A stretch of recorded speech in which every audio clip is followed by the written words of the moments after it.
আগের দিন আমরা যখন ম্যাট্রিক্সের অঙ্কগুলো করেছিলাম তখন কয়েকটা অঙ্ক আমরা স্কিপ করে চলে গেছি। তো সেই অঙ্কগুলো আরেকবার দেখে নিই, কারণ এই অঙ্কগুলো কিন্তু পরীক্ষায় খুবই আসে এবং খুবই ইম্পর্ট্যান্ট। চলো তাহলে দেখে নেওয়া যাক ফার্স্ট অঙ্কটা কী আছে। আমি এক্সাম্পল 4 পর্যন্ত করেছিলাম, এবার আছে এক্সাম্পল 5। এক্সাম্পল 5-এ আছে যে দেখাও যে এ একটি এরকম ম্যাট্রিক্স হলে এটি একটি প্রকৃত লম্ব বা ইমপ্রপার অর্থোগোনাল ম্যাট্রিক্স। আর এখান থেকে প্রমাণ করতে দিয়েছে যে এ ইনভার্সটা কত হবে।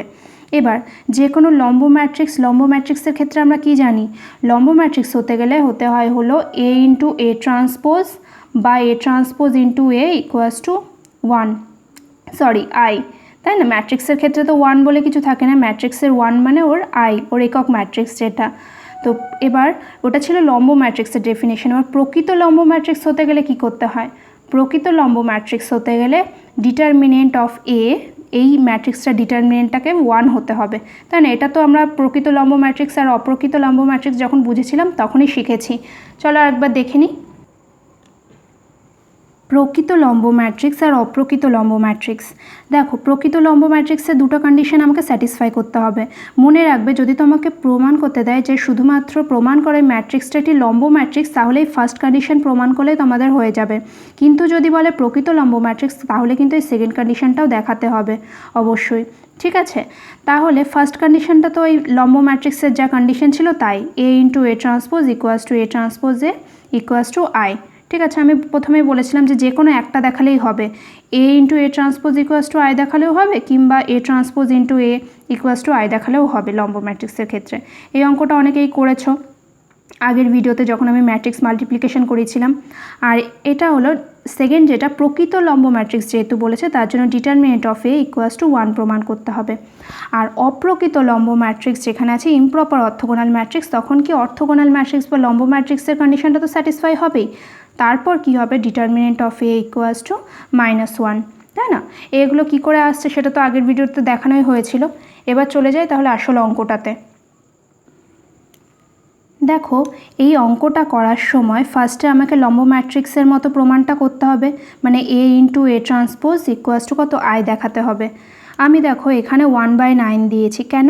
কারণ এ ম্যাট্রিক্সটা ছিল 1/3 সামনে ছিল, এবারে যখন ট্রান্সপোজ করব তখনও তো একটা 1/3 আসবে, তো সেই দুটো 1/3 মাল্টিপ্লাই হয়ে সামনে চলে আসলো, মানে 1/3 হোল স্কোয়ার হয়ে 1/9 হয়ে গেল। আর এ ট্রান্সপোজ পরপর বসে গেল, এটা এ নিজের মানে এ ম্যাট্রিক্সটাই বসে গেল, আর এটা হলো এ ট্রান্সপোজ বসে গেল। এবার আমি বলেছিলাম কি, matrix multiplication not commutative in general, মানে ম্যাট্রিক্সের গুণন নিয়ম বিনিময় প্রথা মানে না, তাই না? বিনিময় নিয়ম যেটা রয়েছে সেটা কিন্তু মানে না। তাহলে এটা সাধারণভাবে মানছে না, কিন্তু কিছু কিছু ক্ষেত্রে কিন্তু মানে। আমি প্রথমেই বলছি যে যখন আমি বাংলাগুলো পড়াবো সাথে সাথে ইংলিশ টার্মগুলো বলছি, সেগুলো কিন্তু সবাই মনে রাখবে। ঠিক আছে, এগুলো কিন্তু পরবর্তীতে তোমরা যখন কোনো এন্ট্রান্স এক্সাম দেবে তখন এগুলো কাজে লাগবে। এবার তাহলে কি, আমি যদি এখানে এ ম্যাট্রিক্সটা নিই তাহলে প্রথমে আমাকে এ ম্যাট্রিক্সই নিতে হবে। দ্বিতীয়টা কি, যখন এ ট্রান্সপোজ নিয়েছি তখন আমাকে এ ট্রান্সপোজটা এখানে বসিয়ে দিতে হবে।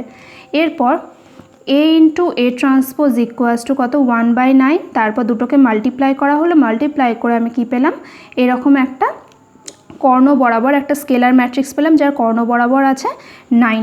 ঠিক আছে, এবার হলো এ ইন্টু এ ট্রান্সপোজ কী হলো, 1/9টা ভেতরে চলে গেল, গিয়ে আই হয়ে গেল। তাহলে তো আমার ফার্স্ট কন্ডিশনটা প্রমাণ হয়ে গেল, যেটা হলো লম্ব ম্যাট্রিক্সের ক্ষেত্রে যেটা আমার ফার্স্ট কন্ডিশন ছিল সেটা প্রমাণ হয়ে গেল। তাহলে এবার সেকেন্ড আমাকে কি দেখাতে হবে, যে determinant of A equals two 1, তাই না? তাহলে মনে করো আমি যখন লাস্ট ভিডিওটা পড়েছিলাম তখন লাস্ট ভিডিওতে আমি ডিটারমিনেন্টের গুণ শিখিয়েছিলাম, ডিটারমিনেন্টের স্কেলার গুণ কীরকম হয়, তাহলে সেটা আরেকবার দেখে নিই, তারপর আমি আবার অঙ্কে আসছি। যেমন নির্ণায়কের স্কেলার গুণ বা স্কেলার মাল্টিপ্লিকেশন অফ ডিটারমিনেন্ট, এক্ষেত্রে দেখো এ ইকুয়ালস টু একটা ম্যাট্রিক্স নেওয়া হয়েছিল এবং এর ডিটারমিনেন্টটা তো নর্মাল ডিটারমিনেন্ট সাইন দিয়ে ভেতরে লিখে দেওয়া হয়েছে। কিন্তু এখন যদি এ যে কোনো একটি স্কেলার হয়, স্কেলার মানে 1, 2, 3 এরকম যে কোনো স্কেলার, তাই না? পজিটিভ বা নেগেটিভ মানে যে কোনো সংখ্যা হলো স্কেলার। ভেক্টর কাকে বলে, মান এবং অভিমুখ দুটো থাকে, আর স্কেলারে শুধু মান থাকে সেরকম। এবার যদি কে দিয়ে সেটাকে মাল্টিপ্লাই করা হয় ম্যাট্রিক্সটাকে, তাহলে কি হতো, প্রত্যেকটা এলিমেন্ট বা প্রত্যেকটা পদের সাথে হলো এই কেটা গুণ হয়ে যেত। কিন্তু এখন যদি এই ম্যাট্রিক্সটা যেটা গুণ করে যেটা পেলাম সেটাকে যদি ডিটারমিনেন্ট করি, ডিটারমিনেন্ট করলে মনে করবে যে ডিটারমিনেন্টের ক্ষেত্রে কিন্তু কমনটা আসে প্রত্যেকটা রো বা প্রত্যেকটা কলাম থেকে। আবার গুণ যদি হয়, গুণ করলেও যে কোনো একটা রো বা একটা কলামে হবে। মানেটা তোমরা বুঝেছো আগের ভিডিওতে। দেখো এখানে যখন আমি কেগুলোকে কমন নিচ্ছি, ডিটারমিনেন্ট থেকে যখন কেগুলোকে কমন নিচ্ছি তখন ফার্স্ট রো বা ফার্স্ট কলাম থেকে কেগুলো একটা যাবে। ধরো একটা তুমি রো হিসাবে ধরে নিতে পারো, কিংবা কলাম হিসাবেও ধরতে পারো। আমি এখন রো বরাবরই ধরছি। ধরো এই ফার্স্ট রোটা থেকে আমি কে কমন নিলাম, তাহলে একটা কে আসলো। সেকেন্ড রোটা থেকে আরেকটা কে কমন নিলাম, তাহলে দুটো কে। থার্ড রো থেকে আরেকটা কে নিলাম, তিনটে কে। তাহলে কত আসলো? কে কিউব দিয়ে এই ডিটারমিনেন্টে চলে আসলো। এই ডিটারমিনেন্টটাই তো ছিল ডিটারমিনেন্ট অফ এ, তাহলে কি আসলো? K cube determinant A. সুতরাং কি হলো? Determinant of k A equals to k cube determinant A.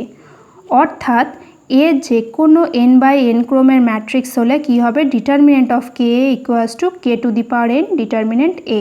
মানে কি যত অর্ডারের হবে, এখানে কি ম্যাট্রিক্সটার অর্ডারটা ছিল 3, ওর জন্য এটা কে কিউব হয়ে গেল। কিন্তু যদি n বাই n ক্রমের ম্যাট্রিক্স হয় তাহলে এটা হবে k to the power n determinant of A. ঠিক আছে, এবার এটাকে আমি কাজে লাগাবো ওই অঙ্কটায়।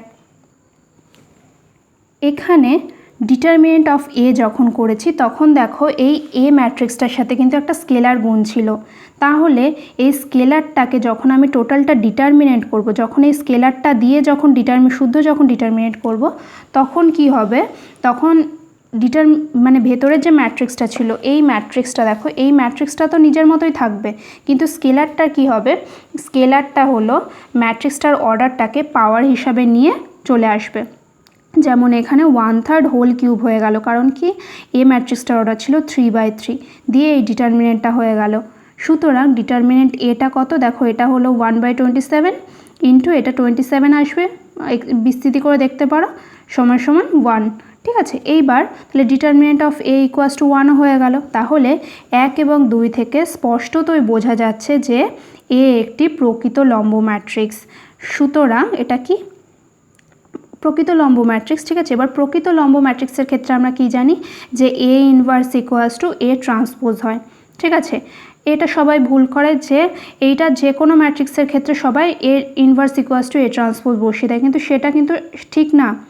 একমাত্র A inverse equals to A transpose তখনই হবে যখন হলো ম্যাট্রিক্সটা হবে তোমার লম্ব ম্যাট্রিক্স। যদি নর্মাল ম্যাট্রিক্স হয়, যদি যে কোনো একটা নর্মাল ম্যাট্রিক্স হয়ে যায় না, তাহলে তার এ ইনভার্সের ভ্যালুটা কত হবে?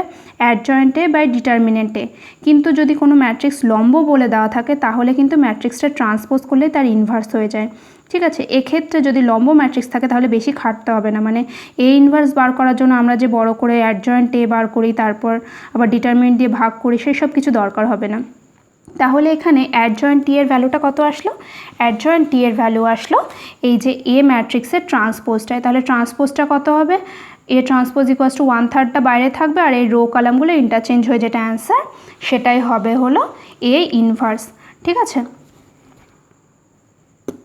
এবার আমরা চলে আসি ম্যাট্রিক্সের আর একটা ইম্পর্টেন্ট অঙ্কে।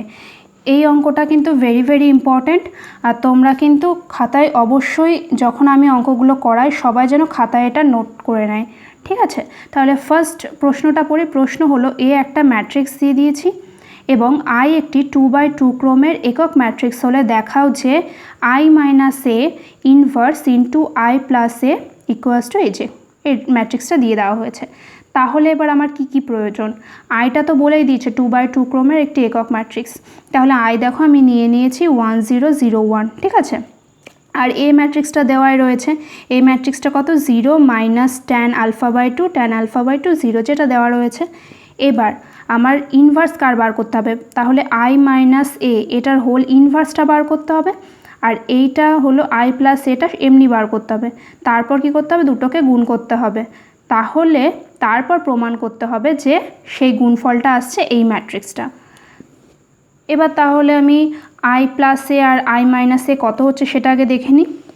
ফার্স্টে হলো আই মাইনাস এটা কী করে হবে সেটা তো তোমরা জানোই, যোগ বিয়োগ তো এমনি পারো। আই মাইনাস এ করা হলো, দিয়ে দেখো এই ম্যাট্রিক্সটা পাওয়া গেল।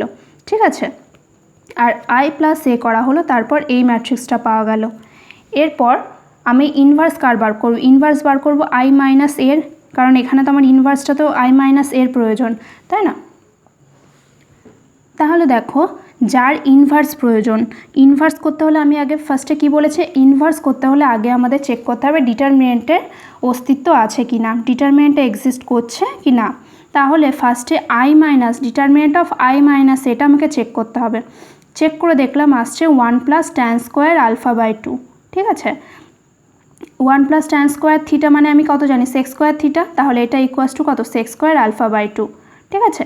এবার আমরা জানি যে বর্গ কোনো দিন ঋণাত্মক হয় না, তাহলে এটা কি ডাজ নট ইকুয়াস টু সেক মানে সেক থিটার ভ্যালুটা কোনো দিন মানে 0 হয় না, ঠিক আছে।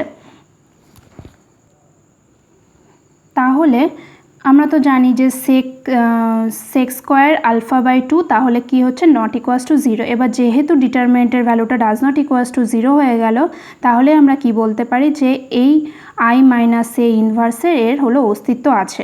এবার তাহলে আমরা অ্যাডজয়েন্টের দিকে যেতেই পারি।